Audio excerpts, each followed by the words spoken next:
The samurai, elite warrior, always ready for battle as they slice and dice their way through with their samurai sword, always having the thrill of honor in a. Never mind. She just pulled out a gun. Baiken, an all-time fan favorite and the three-time DLC champion. That's right, get out of here, Rain. Originally as a secret boss fight, now is the well-known one-armed, one-eyed samurai whose boobs are super huge. Seriously, she went from flat-chested to double D's. Like, wow. Baiken is the most normal DLC character that Strive has brought out, and honestly, that's a good thing. The first three had a gimmick of an extra bar that does something, with Gold Lewis bar making his machine gun and supers better, to Jacko's minions, the chaos bullets and focus. Baiken doesn't have an extra meter, and that's honestly refreshing. They didn't make her super technical with an extra bar, but she did come with a new gimmick, and that's tethering her opponent. With her slash version of Kabari, she can tether the opponent, and also with her grab. And now you stay nice and close to Baiken. But honestly, I don't see the problem with that. But anyway, now that you're tethered, juggling becomes a lot easier. If the opponent's in the air, you can go into all sorts of combos. But this is a double-edged sword, because now the opponent can do it back to you. I've seen many people counter against this, because it's basically a neutral after they get tethered, so it's anybody's game who's going to get that combo off. And man, I've seen some crazy combos from Potemkin, from Soul and Kai. They can destroy you if you get tethered. So be careful what you do with it. Baiken also has one of the fastest counters I've ever seen. This thing just says nope, and then she slams the opponent. Sadly, they get pushed a little bit far away because her normals don't really have that much reach, so most you could do afterwards is a crouching heavy slash.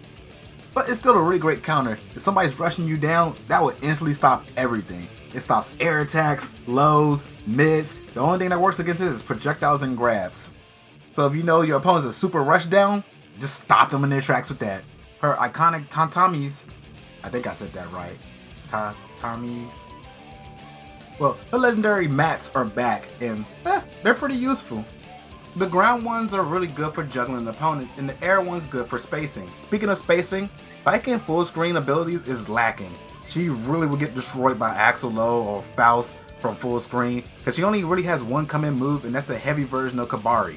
After doing the Kabari, you can press heavy slash again to slide forward, and that's like her only come in tool. I mean, you can always jump and air dash, but of course you're most likely going to get anti-aired, where her tether gimmick comes back into play. If you're going against a ranged opponent, you want to tether them every single time. Try to do a simple, decent combo and then run back up on them to make sure the rope doesn't break so you get a chance to grab them or tether them again. So just keep mixing them up and keep that tether on them so Axel won't have a chance against you. Now that I think about it, maybe that's why her normals don't really have that much reach, because they want you to implement the tether into her combos. Because man, some of her normals do not reach. Her best ones is her crouching slash and her crouching heavy slash. And even then, if you do the crouching heavy slash from close range and they block it, she is extremely punishable. So you either gotta follow up with the mats or with her Kabari. And even then, you can still get punished by doing those. But once you do get in, you got some great mix-up potentials like her air special move. I'm not even about to butcher that name. Here it is right here on the screen. But this is a really good move. It even crosses up. It's a great arcing hitbox. And with a little bit of practice, you can go into her slash, jump cancel, and do that move. So if your opponent is crouching, you can just pop them off right there. And when push comes to shove, she has her gun. It's a pretty decent super.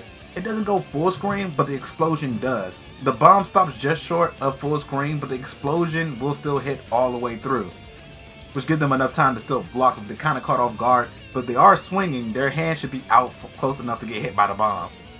She can also do it in the air, sort of like Akuma's special, where it angles downwards, and it's really useful. It catches a lot of people off guard. Her bread and butter combos are pretty decent, and ending it with Kabari is pretty good. You got enough time to run back up there and rush them down if you don't even have them tethered. And you can do a little bit of addition to her bread and butter combo, but you gotta time that crouching heavy just right.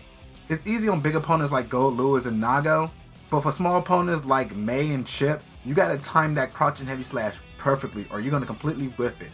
But once you get the time it down, you can cancel it right into her supers. If you think they're too far away, go for their gun. But if you're near the wall, use her sword super, especially if they're near the wall, because then you can break them through the wall for extra damage.